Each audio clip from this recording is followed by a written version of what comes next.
Hello dear students, I welcome you all to the English Notebook YouTube channel. RPC APO exam की जो English language के लिए जो हमारी सीरीज चल रही है, जिसका एक लेक्चर कल हमने देखा। आज सेकंड लेक्चर है, जो भी आज जो टेंस पर ही रहने वाला है, आज भी वही लेक्चर। और जैसा कि हमने डिस्कस किया था कि जो आपका एग्जाम है 19 ऑफ जनवरी को जो आपका एग्जाम है, तो उससे पहले आपको अराउंड 25 to 30 क्लासेस जो है वो आप लोगों को मैं प्रोवाइड करवा दूंगा। जो इंपॉर्टेंट एमसीक्यूज है वो भी आपके यहाँ पर इन क्लासेस में हो जाएगी। जो वोकैबुलरी है वो भी आपके यहाँ पर, जो मोस्ट ऑफ द वर्ड्स जो है वो हम यहाँ पर कवर करने की कोशिश करेंगे। तो बिल्कुल भी आपको घबराने की जरूरत है नहीं। हर एक क्वेश्चन जो है वो रिसर्च करके आपके प्रीवियस ईयर का जो रिकॉर्ड है, या जिस तरीके से जो एक्सपेक्टेड क्वेश्चंस आपके एग्जाम के लिए बनते हैं, वो सब कुछ मैं यहाँ पर आपको इस प्लेटफॉर्म पे करवा दूंगा। आपको करना क्या है, आपको हर एक क्वेश्चन को अच्छे से समझना है। उसका जो सोल्यूशन, जो एक्सप्लेनेशन मैं दूं, वो अपने आप में एक कॉन्सेप्ट है। आपको उस कॉन्सेप्ट पर भी वर्क करना है। और जो हमारी एप्लीकेशन है, उस एप्लीकेशन पर मैं आप लोगों के लिए कुछ टॉपिक वाइज और कुछ मिसलेनियस क्वेश्चंस के टेस्ट भी प्रोवाइड करवा रहा हूं। आप उनको भी जाकर अपनी प्रिपरेशन को आप जरूर इवेल्युएट करें। चलिए, तो हम सेशन स्टार्ट करते हैं। जो आज के क्लास में भी हम अराउंड 25 to 30 क्वेश्चंस हम लोग लेंगे, ठीक है। और टेंस अपने आप में, जैसा कि आपको पता है, काफी डिटेल में टॉपिक आता है। काफी कई तरीके से क्वेश्चन जो है वो हमारे टेंस से रिलेटेड जो है एग्जाम में पूछे जाते हैं। तो कल के क्लास में हमने कुछ बेसिक क्वेश्चंस भी देखे थे। आज हम लोग टेंस के अंदर पूछे जाने वाले जो कंडीशनल सेंटेंस पर बेस्ड जो क्वेश्चंस है, उनका भी हम लोग इस सेशन के अंदर इंक्लूड करके डिस्कशन करेंगे। तो जैसा कि मैं पहले आपको बता चुका हूं कि इन क्वेश्चंस की जो सीक्वेंस है वो भी एक प्लानिंग के तहत रखी गई है, ठीक है, ताकि आपका जो कॉन्सेप्ट है वो आपका अच्छे से क्लियर हो। क्वेश्चन आपके सामने दिया हुआ है, if he dash enough money he would have bought that car last year. इस सेंटेंस को जब आप देखेंगे तो आपने ये चीज नोटिस की होगी, यहां इस सेंटेंस में इफ दिया हुआ है, ठीक है। वो दो क्लोजेस हैं यहाँ पर सेंटेंस।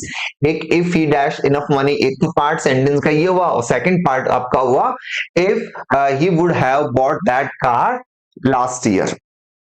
तो इसको सॉल्व करें, इससे पहले मैं आपको कंडीशनल सेंटेंस का एक कॉन्सेप्ट जो है वो समझा देता हूं। कंडीशनल सेंटेंस, देखो, कंडीशनल सेंटेंस जो होती है, इस सेंटेंस के दो पार्ट्स होते हैं। एक पार्ट जो होता है वो आपका होता है जिसको कंडीशनल क्लोज कहते हैं। Conditional close. और जो इसका सेकंड पार्ट होता है उसको हम लोग मेन क्लोज या प्रिंसिपल क्लोज कहते हैं। अब अगर आपको डाउट हो कि सर ये क्लोज क्या होता है, आप बार बार ये बोल रहे हैं, तो आप इसको अभी एक बार बेसिकली इतना देख लीजिए कि close is nothing but the structure of subject and verb. Sentence जो होता है उसमें सब्जेक्ट और वर्ब का जो स्ट्रक्चर होता है, क्लोज की एक्चुअल डेफिनेशन क्या होती है, group of words which has a subject and a verb. आप देखेंगे कि जहां पर भी सेंटेंस और वर्ब का स्ट्रक्चर बनता है वो क्लोज है। ये सेंटेंस में सब्जेक्ट और वर्ब का स्ट्रक्चर बनता है, क्लोज है। यहां पर भी ही और उसके बाद वर्ब का स्ट्रक्चर, सब्जेक्ट और वर्ब का स्ट्रक्चर बनता है। तो ये दो क्लोजेज है हमारे पास। तो यहां पर हम देखेंगे कि जब कंडीशनल सेंटेंस की बात आएगी तो कंडीशनल सेंटेंस जो होता है वो दो पार्ट्स में होगा। एक तो कंडीशनल सेंटेंस होगा और दूसरा आपका मेन क्लोज होगा। कंडीशनल सेंटेंस को आइडेंटिफाई करने का एक तरीका है, कंडीशनल सेंटेंस वाला जो पार्ट होगा उसमें इफ होगा, अनलेस हो सकता है, ठीक है, या सपोजिंग वर्ड भी हो सकता है। क्या हो सकता है? सपोजिंग, ठीक है। इस टाइप के कुछ वर्ड्स ऐसे आते हैं जो कंडीशन को इंडिकेट करते हैं। तो कंडीशन जो होती है वो तीन तरह की होती है। एग्जाम में तीन तरह की कंडीशंस पूछी जाती है। अभी मैं सिर्फ स्ट्रक्चर बेस्ड बात करूंगा। एक कंडीशन होती है जिसको हम लोग फर्स्ट कंडीशन कहते हैं, ठीक है। फर्स्ट कंडीशन, जबकि फर्स्ट कंडीशन है, उस फर्स्ट कंडीशन में ध्यान रखना है कि जो आपकी कंडीशनल सेंटेंस वाला जो पार्ट है, कंडीशनल क्लोज वाला पार्ट है, उसमें V1 यानी वर्ब की बेस फॉर्म आती है। तो उसका जो मेन क्लोज जो रहने वाली है उसमें हम लोग विल का यूज करते हैं, और विल आपको पता है एक मॉडल है जिसके बाद मेन वर्ब की फर्स्ट फॉर्म आती है, बेस फॉर्म जो होती है वो आती है। जो आपकी सेकंड क्लोज होती है या सेकंड जो कंडीशनल जो क्लोज का सेंटेंस का टाइप है, उसमें ध्यान रखना है कि V2 आती है। और V2 अगर आती है कंडीशनल सेंटेंस में V2 है, तो मेन क्लोज जो रहने वाली है उसमें हम लोग वुड प्लस V1 का यूज करते हैं। दो स्ट्रक्चर आपको ध्यान रखना है। और उसके बाद जो आपकी थर्ड कंडीशन बनती है, ये तीन स्ट्रक्चर ध्यान रखना है एक्चुअली। उसमें कंडीशनल सेंटेंस का जो कंडीशनल क्लोज का पार्ट होता है उसमें हैड प्लस V3 का स्ट्रक्चर बनता है, और उसका जो मेन क्लोज जो होती है उसमें वुड हैव प्लस V3 ही आता है। तो ये तीन स्ट्रक्चर आपको याद रखने हैं। अभी एक स्ट्रक्चर और मैं बताऊंगा, अभी पहले आप समझो। आप देखेंगे कि जो सेंटेंस है कंडीशनल क्लोज, ठीक है, उसमें अगर कंडीशनल क्लोज वाला पार्ट है उसमें V1 है, तो जो सेकंड पार्ट है मेन क्लोज उसमें आप विल प्लस V1 का यूज करेंगे। सेकंड कंडीशनल क्लोज ये कहती है, सेंटेंस ये कहता है कि जो कंडीशनल क्लोज वाला पार्ट है उसमें V2 यानी पास्ट टेंस है, तो आपका जो मेन क्लोज वाला पार्ट रहेगा उसमें वुड प्लस V1 आ जाएगा। और जो थर्ड कंडीशनल सेंटेंस का टाइप है वो कहता है कि हैड प्लस V3 है अगर कंडीशनल क्लोज में, आपका जो सेकंड वाला पार्ट यानी प्रिंसिपल क्लोज है उसमें वुड हैव प्लस V3 आ जाएगा। ये तीन तीन इंपॉर्टेंट जो है स्ट्रक्चर आपको ध्यान रखने हैं। जनरली जो आपके एग्जाम में क्वेश्चंस पूछे भी जाएंगे अगर कंडीशनल सेंटेंस से रिलेटेड, आपके इन्हीं तीन स्ट्रक्चर से रिलेटेड एग्जाम में क्वेश्चन पूछे जाएंगे। हालांकि और भी कई चीजें बनती हैं, लेकिन मैं आपको अभी सिर्फ एग्जाम ओरिएंटेड बता रहा हूं, एग्जाम नजदीक है, उसी के अकॉर्डिंग हम डिस्कस करेंगे। पीएचडी वर्क अभी हमारा टारगेट नहीं है। अब ऐसा तो कई बार विल की जगह कैन भी आ सकता है, मे भी आ सकता है, वो मॉडल्स का पार्ट बन जाता है, उस पर भी हम बाद में बात करेंगे। अभी तीन स्ट्रक्चर याद रखना है। क्या रखेंगे कि कंडीशनल क्लोज में V1 है तो मेन क्लोज में will plus V1, conditional clause में V2 है तो यहाँ पर वुड प्लस V1, और कंडीशनल क्लोज में हैड प्लस V3 आ गया तो इधर वुड हैव प्लस V3 आ गया। एग्जाम्पल के थ्रू मैं समझाऊंगा, काम आसान होगा। एक चीज ध्यान रखना, एक जीरो कंडीशन और बनती है, हालांकि एग्जाम में क्वेश्चन बहुत कम पूछे जाते हैं लेकिन फिर भी ध्यान रखनी है। जीरो कंडीशन में क्या होता है कि जो सेंटेंस का जो सेंस होता है वो एक जनरल ट्रुथ जैसा कुछ होता है, जनरल ट्रुथ, ठीक है। जनरल ट्रुथ कैसे? जैसे मैं कहता हूं जब बारिश आती है तो मौसम ठंडा हो जाता है, ठीक है। या अगर तुम रूम को बंद कर दोगे तो सफोकेशन हो जाएगा। इस टाइप के जो सेंटेंस है जो जनरल ट्रुथ को इंडिकेट करते हैं। बर्फ को अगर गर्म करते हो तो बर्फ पिघल जाती है। इस तरीके जो सेंटेंस होते हैं वो जीरो कंडीशन में आते हैं, एग्जाम्पल के थ्रू भी हम समझेंगे। तो जीरो कंडीशन वाला जो सेंटेंस होता है उसमें ध्यान रखना है आपको कि दोनों ही जो सेंटेंस होते हैं, दोनों ही क्लोजेस के जो पार्ट्स होते हैं उसमें V1 का यूज किया जाता है, इसमें विल नहीं आता, ध्यान रखना, इस चीज को भी ध्यान रखना है। एक बार आप इनको नोट कर लो, स्क्रीनशॉट ले लो, एग्जाम में क्वेश्चन पूछा जाता है, अभी हम प्रैक्टिस करेंगे, काम आएगा। चलो अब देख लेते हैं हम क्या कह रहा है। If she studied harder she dash better grades. पहले हम सेंटेंस के स्ट्रक्चर को देख लेते हैं। इफ दिया हुआ है, ये वाला पार्ट क्या आपका कंडीशनल क्लोज, और ये वाला पार्ट जो है वो होगा आपका मेन क्लोज, ठीक है। तो आप ये देखो कि कंडीशनल क्लोज वाला जो पार्ट है उसमें स्टडीड दिया हुआ है यानी V2 दिया हुआ है। तो अभी हमने क्या देखा था कि अगर यहां V2 है तो जो मेन क्लोज वाला पार्ट बनेगा उसमें हम देखेंगे वुड प्लस V1, ये वर्ब आनी चाहिए। तो यहां पर चार ऑप्शन में अगर हम देखें तो देखो ये विल गेट है जो कि हो नहीं सकता, वुड गेट ये ऑप्शन होगा, गेट्स हो नहीं सकता, वुड हैव गॉटन भी यहां पर नहीं हो सकता, करेक्ट आंसर रहेगा। कितना आसान है। चलिए नेक्स्ट क्वेश्चन भी देखो। If they dash now they will catch the train. हमने देखो स्ट्रक्चर पढ़ा था। इफ क्या है कंडीशनल क्लोज वाला पार्ट, इफ क्या है कंडीशनल क्लोज को इंडिकेट करने के लिए, एक्सप्रेस करने के लिए जो कंजंक्शन का यूज करते हैं वो। तो यहां पर देखो बाद वाली जो क्लोज है, इस वाले क्लोज में आप देख पा रहे हो कि विल दिया हुआ है, तो हमारा वही स्ट्रक्चर इस वाले पार्ट मेन क्लोज में विल कब आता है? विल प्लस V1 कब आता है? जब यहां पर V1 हो। तो चार ऑप्शन अगर हम देखें तो देखो, लीव, लेफ्ट, विल लीव और लीव्स। तो ये तो दोनों हो नहीं सकते क्योंकि लेफ्ट जो है वो वर्ब की सेकंड फॉर्म है, तो लीव और लीव्स में से आएगा। फिर यहाँ पर सब्जेक्ट दिया हुआ दे, तो हमने यहाँ पर देखा कि दे के साथ में V1 आता है, उसमें एस और ईएस नहीं आता। एस और ईएस कब आता है? जब सब्जेक्ट सिंगुलर हो। तो यहाँ पर ए इज द करेक्ट आंसर। यानी यहाँ पर फिल इन द ब्लैंक यहाँ पर भी हो सकता है और आगे वाले में भी हो सकता है, डिपेंड करता है कि वो एग्जामिनर पूछना क्या चाह रहा है। तो दो क्वेश्चन हमने किए। थर्ड क्वेश्चन देखो क्या कहा है, complete the sentence. If the wind dash blow, leaves fall from the trees. फिर वही बात, यहां पर देखो सेंटेंस को समझने की कोशिश करो। मैंने कहा देखो, जैसे अभी पीछे वाले सेंटेंस अगर हम देखें, ये देखो, इफ ये वाला जो पार्ट है देखो, यहाँ पर वुड हैव प्लस V3 दिया हुआ है, वुड हैव बॉट दिया हुआ है। ओके, ये तो हमने किया ही नहीं सॉल्व, कोई बात नहीं, अब कर लेते हैं। If he dash enough money he would have bought that car. तो यहाँ देखो, यहाँ पर वुड हैव प्लस बॉट यानी V3 दिया हुआ है, तो इस वाले पार्ट में आपको पता है हैड प्लस V3 आ जाएगा, जो कि कहाँ हुआ, ये लो ये लो ये लो ये लो। अब कुछ बच्चे कंफ्यूज हो जाते हैं कि सर दो बार हेड कैसे आ गए। अरे भैया, हैज और हैव जो होता है इसका V2 हेड होता है और V3 जो होता है वो भी हेड होता है। तो ये फर्स्ट हैड जो है वो तो है हेल्पिंग वर्ब, सेकंड हैव जो है, हेड जो है वो रखने, पोजीशन के सेंस में आ रखा है।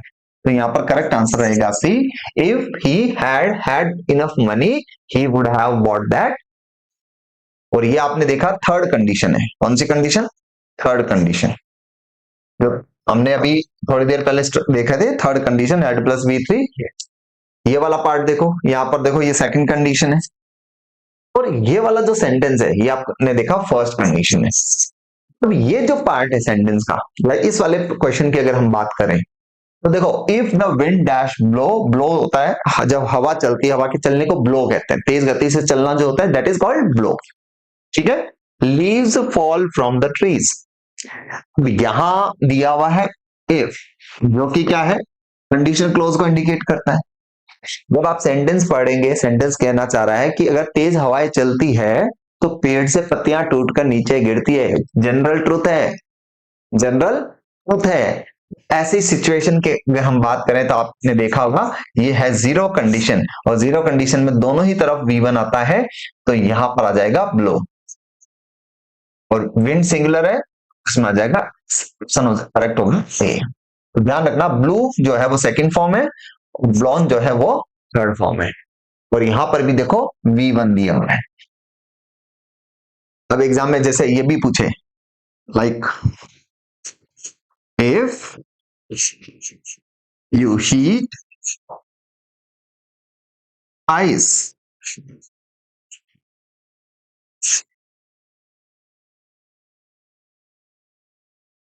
melt,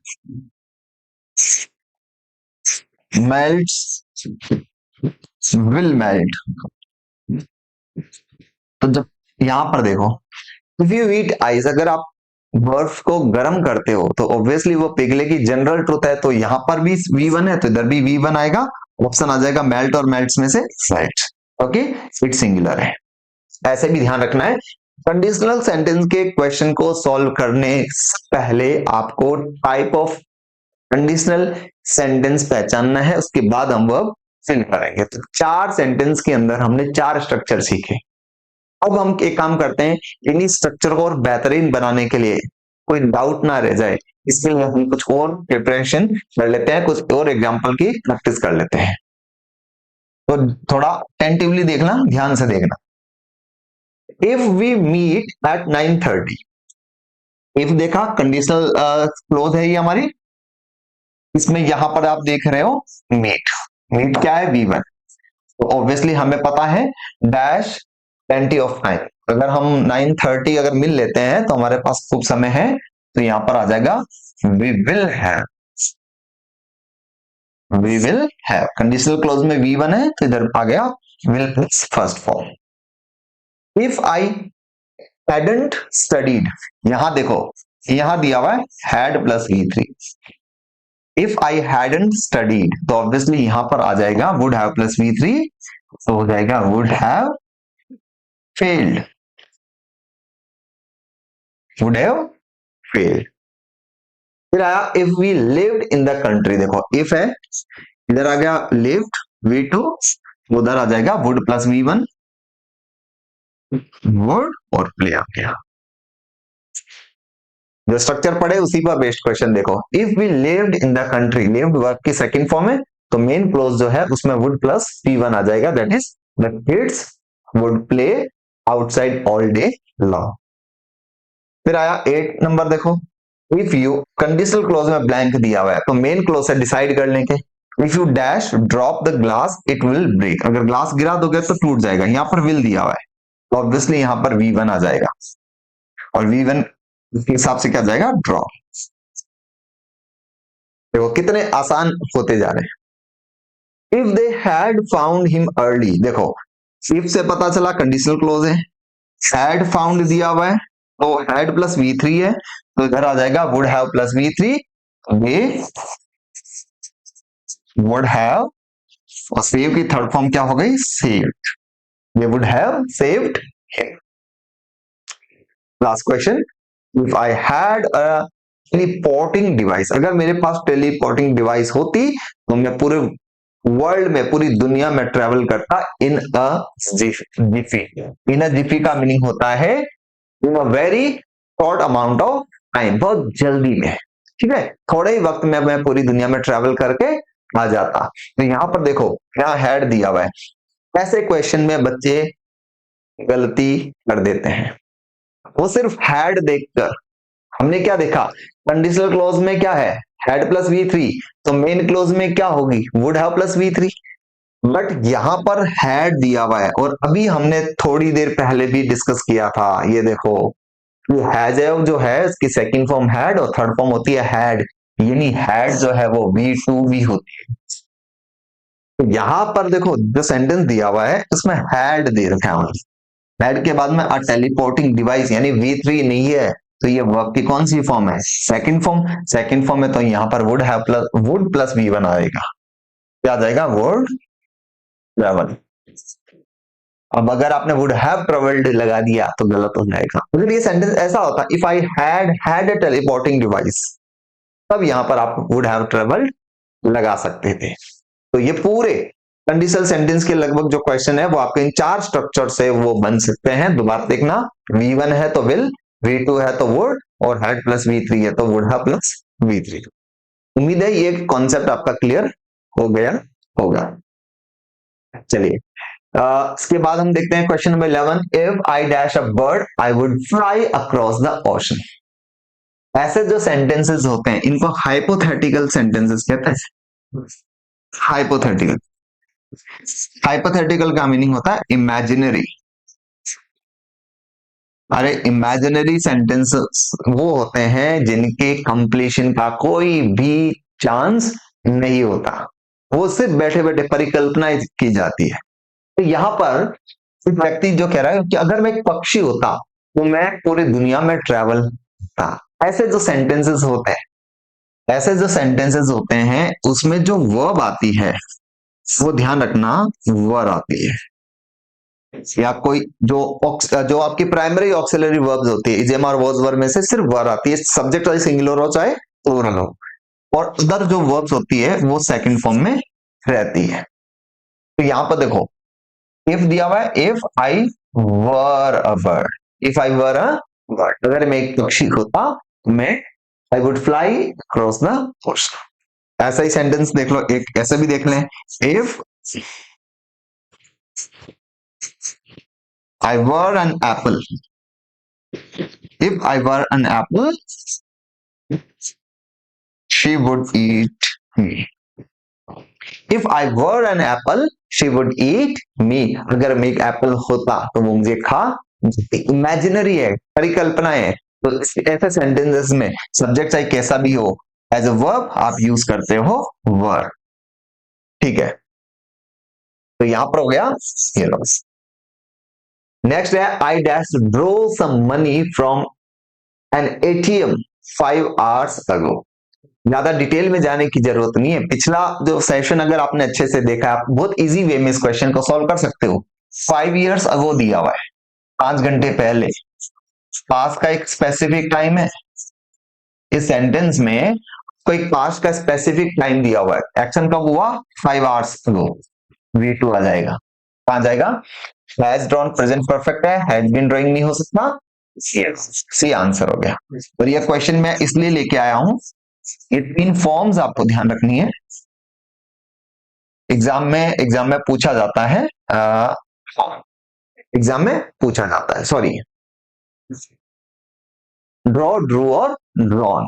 एग्जाम में कई बार क्या होता है, वर्ब के तीनों फॉर्म्स अगर पता नहीं है, ये क्वेश्चन के एरर होने के, गलत होने के जो चांसेस बन जाते हैं। तो आपको टेंसेस को पढ़ने से पहले या उसके साथ साथ आपको वर्ब की जो 3 फॉर्म्स होती है, इरेगुलर फॉर्म्स, वो भी आपको पढ़ने की जरूरत होगी। चिंता मत करो, मैं टेलीग्राम चैनल में एक लिस्ट शेयर कर दूंगा। तो यहाँ पर आंसर हो गया सी, जो कि हो गया वीडियो। फिर आपका है next sentence, second world war dash break out in 1930। देखो, सेकेंड वर्ल्ड वॉर 1930 में हुआ, ऑब्वियसली पास्ट का एक स्पेसिफिक टाइम है, एक्शन कब हुआ, 1930 में, 13 में, सॉरी 1939 में, ठीक है, पास्ट का स्पेसिफिक टाइम है। और पास्ट स्पेसिफिक टाइम होगा तो बिना किसी डाउट के आप यहां पर V2 लगा दो। वर्ब हमारी है ब्रेकआउट, तो ब्रेकआउट का कर दो ब्रोकआउट। और ब्रोकआउट एक फ्रेजल वर्ब है जिसका मीनिंग होता है जब कोई भी महामारी, पैंडेमिक, मतलब कोई वॉर अगर स्टार्ट होता है, उसके लिए हम ब्रेकआउट यूज करते हैं, ठीक, like corona, covid broke out in 2019, इस तरीके से। और इसके बाद वाला भी पास्ट में रहेगा, लास्ट का मतलब कब तक कंटिन्यू चलता है, तो लास्ट का लास्टेड हो जाएगा। तो यहां पर कहां दिया हुआ है, ब्रोक आउट और last is the correct answer. चलिए, फिर आया the made dash cook the vegetables for 15 minutes when my mother केम। देखो कितना सिंपल क्वेश्चन है, एक बार इस क्वेश्चन को हम यहां तक थोड़ा ब्रेक करके देख लेते हैं, ठीक है। यहां दिया हुआ है 4, और 4 के बाद दिया हुआ टाइम फॉर 15 मिनट्स। हमने देखा जब एक्शन में ये डिनोट कर रखा है कि कितनी देर से चल रहा है, सिंस 4 प्लस टाइम है, वो सेंटेंस प्रेजेंट परफेक्ट में रहता है।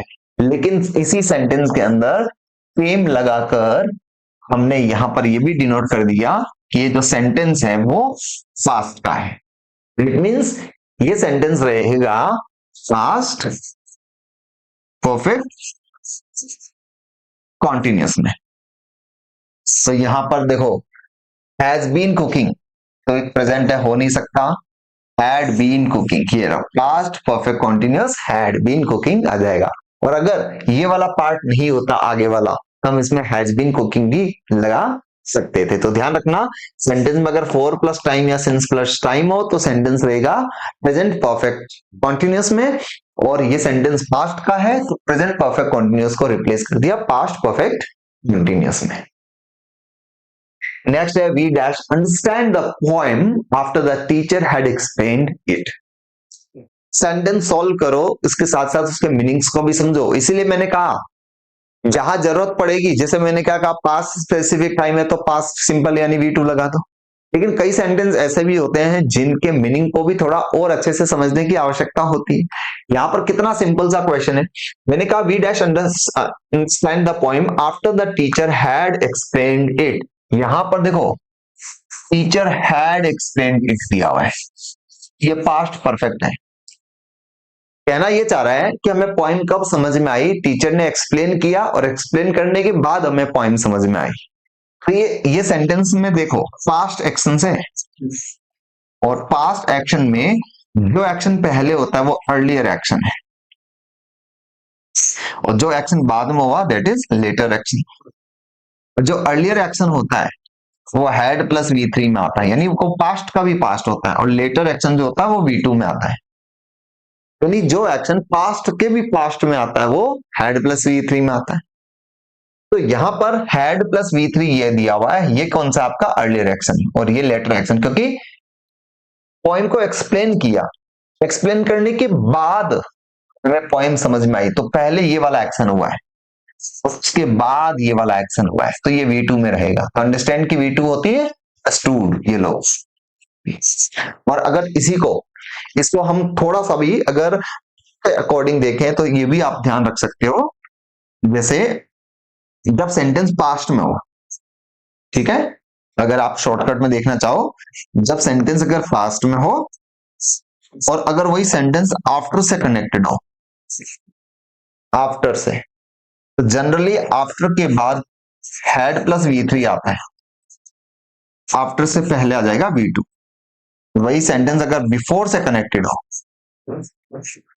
बिफोर के पहले हैड प्लस V3 आता है, तो इसके बाद V2 आ जाएगा।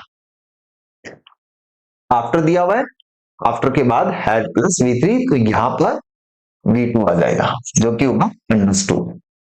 एक क्वेश्चन हम देख लेते हैं अपनी तरफ से। मैंने कहा he told me his name after he had gone. और एक सेंटेंस है the thief had run away।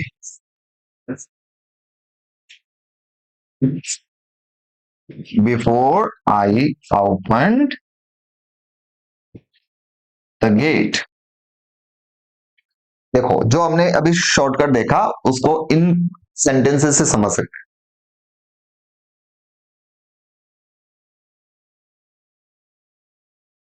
Okay, देखो, ही टोल्ड मी, टोल्ड से पता चला सेंटेंस पास्ट है, और यहां पर कनेक्टेड किससे, आफ्टर से। आफ्टर के बाद में हैड प्लस V3 दिया हुआ है, तो यहां पर क्या आ जाएगा, टोल्ड V2। और अगर यहां देखा बिफोर, बिफोर से पहले हैड प्लस V3 दिया हुआ है, तो यहां पर आ जाएगा V2। ठीक है, और इसी में अगर हम बात करें तो पास्ट के एक्शन में जो एक्शन पहले हुआ है वो आता है पास्ट परफेक्ट में। He told me his name after he had gone, वो गया, जाने का एक्शन हुआ है और उसके बाद में नाम बताया गया, तो पहले ये एक्शन हुआ है, बाद में ये एक्शन हुआ है। चलिए नेक्स्ट क्वेश्चन कहता है my friend Ankit dash his father. चार वर्ब दे रखी है, जिसमें एक वर्ब, चार ऑप्शन दिए हुए हैं जिसमें वर्ब है रिजेंबल। और रिजेंबल वर्ब जो होता है जिसका मीनिंग होता है सिमिलर, टू बी सिमिलर। किसी की शक्ल अगर किसी से मिलती है तब हम कहते हैं ही रिजेंबल्स हिम। ठीक है, और रिजेंबल वर्ब की खासियत यह है कि ये वर्ब जो होती है, इस वर्ब का यूज कभी भी आईएनजी में नहीं कर सकते। आपको अगर याद हो, कल की क्लास में हमने नॉन एक्शन वर्ब्स देखी थी। नॉन एक्शन वर्ब जो होती है लाइक अंडरस्टैंड, फॉरगेट, रिमेंबर, ऐसी जो वर्ब्स होती है इनके साथ कभी भी आईएनजी नहीं आता। तो यहां पर ये दोनों तो वैसे भी रॉन्ग हो गए। ठीक है, अब ऐसा तो है नहीं रिजेंबल्ड दिया हुआ पहले शक्ल मिलती थी अब नहीं मिलती, गलत हो गया। हाँ, रिजेंबल या रिजेंबल्स में से आएगा, अंकित सिंगुलर है तो रिजेंबल्स, ये लो। My friend Ankit resembles his father. अब किसी की शक्ल अपने फादर से मिलती है तो ऑब्वियसली परमानेंट स्टेट है, परमानेंट स्टेट प्रेजेंट सिंपल में आती है, तो और अंकित सिंगुलर है तो सिंगुलर वर्ब में एस और ईएस आ गया। नेक्स्ट है I wish dash you, I wished you dash tell me about it. Important बना लो, अगर एग्जाम का लेवल थोड़ा सा भी टफ हुआ, थोड़ा सा भी टफ हुआ, तो वो इस टाइप के क्वेश्चंस देकर ही पेपर को टफ बना सकते। और आप पहले से सॉल्व करके जाओ, आपके लिए छुट्टियों में आप उन क्वेश्चंस को सॉल्व कर लो। यहां देखो, जो आई विश दिया हुआ है, ठीक है, काश, ये एक्चुअली रिग्रेट को इंडिकेट करता है। आई विश इंडिकेट करता है रिग्रेट को। जैसे कोई कोई पर्सन है, ठीक है, बहुत हैंडसम है, उसको देखकर आपने कहा यार काश ये मेरा दोस्त होता। तो आप यहाँ पर इस सेंटेंस को तो अपने रिग्रेट को बता रहे हो कि वो आपका दोस्त नहीं है और आपको इस चीज का रिग्रेट है। तो यहां पर आई विश ये रिग्रेट को शो करता है। ये वाला जो सेंटेंस होगा, इसके बाद वाली जो क्लोज होगी उसमें हम लोग V2 का यूज करते हैं। ठीक है, या V2 या वर्ब। इस चीज को भी ध्यान रख, या तो वर्ब का सेकंड फॉर्म दूसरी वर्ब से, तो ऑक्सिलरी वर्ब है तो उनमें से वर्ब। और वही अगर हमने यहां पर आई विश्ड किया, आई विश्ड पास्ट रिग्रेट हो गया, तो V2 नहीं आता, फिर हैड प्लस V3 आएगा, क्या जाएगा, हैड प्लस V3। तो यहां पर देखो, ये लो, इन दोनों स्ट्रक्चर को देख लो, आई विश है तो V2 और आई विश्ड तो हैड प्लस V3, याद दिया हुआ है विश्ड, आ जाएगा हैड टोल्ड, ये लो, is the correct option. I wished you had told me about it. और यही अगर ये होता आई विश, तब आप कर देते you told me about it, तब ये सेंटेंस कुछ इस तरीके से होता। तो ये दोनों ही देख लो। आगे वाला क्वेश्चन भी चलो ये कॉपी हो गया, आगे वाला क्वेश्चन देख लो, I wish dash I dash how to use this DVD player. काश मुझे ये पता होता कि डीवीडी प्लेयर को कैसे यूज किया जाता है। देखो यहाँ आई विश दिया हुआ है, तो ऑब्वियसली बिना किसी डाउट के हम लोग बी ऑप्शन, क्योंकि नो फर्स्ट फॉर्म होती है, सेकंड फॉर्म होती है नो, थर्ड फॉर्म होती है नॉन। तो यहाँ पर तीनों फॉर्म भी ध्यान रखनी है। आई विश हमने देखा, तो इसके बाद हमने क्या देखा, सेकंड फॉर्म, तो यहाँ पर आ गया। फिर आया select the option which is grammatically correct. 4 sentence दिए हुए हैं। जब भी क्वेश्चन पूछा जाए तो जो जो ऑप्शन के ऊपर जो डायरेक्शन दे रखा है उसको ध्यान से पढ़ा करो। यहां दिया हुआ है select the option which is grammatically correct, 4 sentence में से करेक्ट सेंटेंस पूछा हुआ है, यानी 3 सेंटेंस इनकरेक्ट। यहां दिया हुआ I am understanding you, your English is improving, is wanting some extra money, और I am hearing you really clearly. अगर लेक्चर को, सेशन को अगर ध्यान से देखा है आपने, तो बात मेरी ध्यान से सुनिए, इसलिए मैं बार बार कहता हूं, कोई चीज आपको ऑलरेडी आती हो तो उसका मीनिंग ये नहीं है तो आपके काम की नहीं है। इस क्वेश्चन के अंदर कुछ नई चीज, नया कॉन्सेप्ट आपको बताया जा सकता है, इसलिए हर चीज को ध्यान से सुनने की जरूरत होती है। यहां पर वर्ड दिया हुआ है अंडरस्टैंड, फिर एक वर्ब आई हुई है यहां पर वांट, फिर एक वर्ब आया हुआ हियर। ये तीनों ही वर्ब जो होती है ये नॉन एक्शन वर्ब है, ये तीनों ही कैसी है, नॉन एक्शन वर्ब है। और नॉन एक्शन वर्ब जो होती है इनका यूज कभी भी आईएनजी में नहीं हो सकता है। आई एम अंडरस्टैंडिंग यू नहीं कह सकते, आई अंडरस्टैंड यू कह सकते हो। He want some extra money ये हो सकता है, और I can hear you really clearly ये हो सकता है। करेक्ट आंसर है ये। 3 सेंटेंस रॉन्ग है, ये है योर इंग्लिश इज इंप्रूविंग, धीरे धीरे इंप्रूव हो रही है, ये करेक्ट है। तो आपको देखो क्वेश्चन एक है, एक क्वेश्चन के अंदर मैम ने आपको 3 नए कॉन्सेप्ट सिखा दिए कि आप अंडरस्टैंड को आईएनजी में यूज नहीं करोगे, वांट को आईएनजी यानी किसी भी कॉन्टिन्यूअस टेंस में यूज नहीं करोगे, और हियर को भी किसी भी कॉन्टिन्यूअस टेंस में यूज नहीं करने वाले, ठीक है। फिर आपका आ गया by the train, by the time the train arrives we dash leave the station. नया कॉन्सेप्ट आ गया एग्जाम में के लिए ध्यान रखना है आपको। By the time the train arrives दिया हुआ है, तो ये बाय प्लस टाइम हो ना, बाय प्लस टाइम, अगर फ्यूचर के लिए बाय प्लस टाइम आ रहा हो तो उसके बाद जो ये सेंटेंस जो होता है उस सेंटेंस को फ्यूचर परफेक्ट में रखते हैं, विल हैव प्लस V3 में रखते हैं, और कब, ये फ्यूचर का टाइम होता है, यानी ये बाय के बाद में ये जो टाइम आ रहा है अगर ये फ्यूचर का है, बाय प्लस फ्यूचर टाइम, तो विल हैव प्लस V3 आता है। तो by the time the train arrives, जब ट्रेन आती है, तो obviously we will have left, C is the correct option. तो ध्यान रखना है बाय प्लस फ्यूचर टाइम, तो विल हैव प्लस V3 आ जाएगा। फिर आ गया the students dash submit their assignments by the end of the week. अब ये स्टूडेंट जो है वो असाइनमेंट कब तक सबमिट करवा देंगे, इस वीक के लास्ट तक।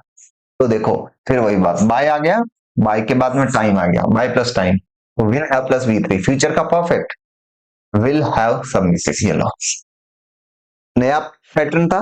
तो एक ही पैटर्न पर दो क्वेश्चंस लेके आ गए, डाउट वाली कोई गुंजाइश ना हो। और ये जो पीडीएफ है वो भी आपको मैं टेलीग्राम चैनल पर शेयर कर दूंगा। फिर आया I will call you as soon as I dash finish the work, इसको भी ध्यान रखना है।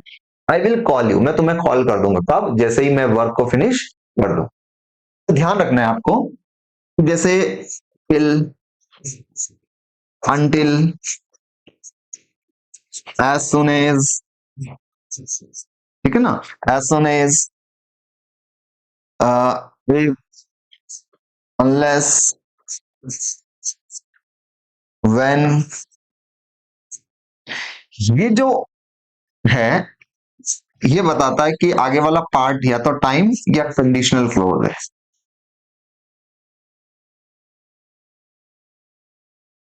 देखो आई विल कॉल यू, कब कॉल कर दूंगा, as soon as finish the work, तो ये वाला पार्ट है, ये टाइम क्लोज है।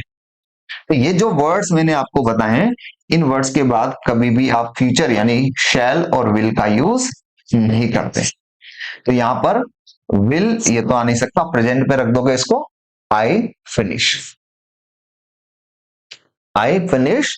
कुछ लोग विल फिनिश द वर्क लगा सकते हैं, ध्यान रखना है as soon as, till, until, if, unless, इनके बाद आप विल और शैल का यूज नहीं करते। यही रीजन है कि हमने इस सेंटेंस के अंदर देखो बाय द टाइम, टाइम आ गया तो हमने ट्रेन अराइव्स लिखा है, विल अराइव नहीं लिखा है। और एक लास्ट क्वेश्चन आज के लिए, unless you dash hurry we will miss the bus. तो देखो अनलेस आ गया, कंडीशन है, आ गया कंडीशन है, तो ये आपकी कंडीशनल क्लोज हो गई। यहां पर विल दिया हुआ है तो ऑब्वियसली यहां पर V1 आएगा, और V1 है हरी, जब तक आप जल्दी नहीं करते। तो ये आपके 25 क्वेश्चंस हैं, वो अपने आप में 25 कॉन्सेप्ट थे, 25 कॉन्सेप्ट से। उम्मीद है कि आप लोगों को समझ में आया होगा। अब यहां पर चेरी ऑन द केक आपके लिए क्या है, सोने पे सुहागा क्या है। हमने प्रीवियस क्लास और इन क्लास में कम से कम 50 क्वेश्चन हमने टेंस के सॉल्व कर लिए। आप एक काम और करो, एप्लीकेशन डाउनलोड करो, the English notebook, the English notebook play store पर मिल जाएगी। इसमें फ्री टेस्ट का जो कॉलम है, उस फ्री टेस्ट के कॉलम में जाकर जो आपके एपीओ की टेस्ट सीरीज जो फ्री जो टॉपिक वाइज भी है और मिसलेनियस भी है, आप उनको और सॉल्व करो। फिर अपना स्कोर देखो कि कितने क्वेश्चंस आप लोग सॉल्व कर पा रहे हैं।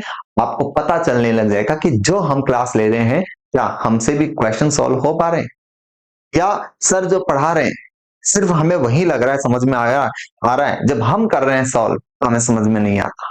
ये चीज भी आपको पता चल जाएगी। तो उम्मीद है सेशन इंटरेस्टिंग रहा होगा, यूजफुल रहा होगा। जाते जाते इतनी तो आप लोगों से रिक्वेस्ट कर ही सकता हूँ कि जब लेक्चर आपको पसंद आया है तो लेक्चर को लाइक भी कर देना और चैनल को सब्सक्राइब जरूर कर देना, कि छोटे छोटे एफर्ट जो हैं वो चैनल को ग्रो करने में बहुत यूजफुल हो सकता है, और टीचर को भी मोटिवेशन मिलता है कि वो कंटिन्यूअसली कुछ ना कुछ करता रहे। चलिए आज के लिए इतना ही, अपना और अपना ध्यान रखिए, नमस्कार।